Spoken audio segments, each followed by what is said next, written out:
Friends, നമ്മളിന്ന് ഉണ്ടാക്കാൻ പോകുന്നത് ഒരു വാട്ടർമെലൺ ഐസ്ക്രീമാണ്. നമുക്കൊരു മിക്സി ജാറിലേക്ക് വാട്ടർമെലൺ കുറച്ചിട്ട് കൊടുക്കാം.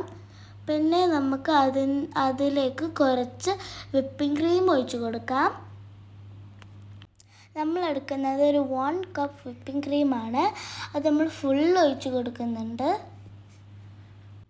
വിപ്പിംഗ് ക്രീം എനിക്ക് ഭയങ്കര ഇഷ്ടമാണ്. നെക്സ്റ്റ് നമുക്ക് മിൽക്ക് മെയ്ഡ് ഒഴിച്ച് കൊടുക്കാം. ആദ്യം എനിക്ക് ഇത് ഒഴിക്കാൻ പറ്റില്ലായിരുന്നു, സൈഡിലൊക്കെ മറിഞ്ഞു പോയി. പിന്നെ ലാസ്റ്റ് ഞാൻ അങ്ങനെ ഇത് ചെയ്യാൻ വേണ്ടി പഠിച്ചു.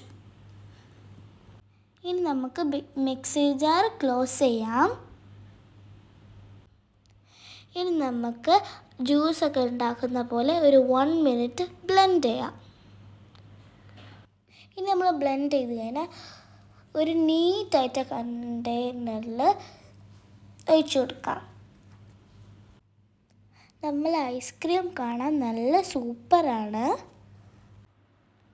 സൈനപ്പ് ഇപ്പോൾ തന്നെ റെഡി ആയോ എന്ന് ചോദിക്കുന്നുണ്ട്.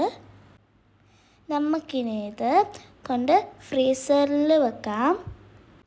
നമ്മൾ നാളെ മോർണിംഗ് വരെ വെയിറ്റ് ചെയ്താൽ നല്ല സൂപ്പർ ഐസ്ക്രീം കിട്ടും. അപ്പോൾ ഇതാ മോർണിംഗ് ആയിട്ടുണ്ട്. നമ്മൾ ഐസ്ക്രീം ടേസ്റ്റ് ചെയ്ത് നോക്കാണ്. യമ്മിയായിരുന്നു. എല്ലാവരും ഒന്ന് ട്രൈ ചെയ്ത് നോക്കണേ.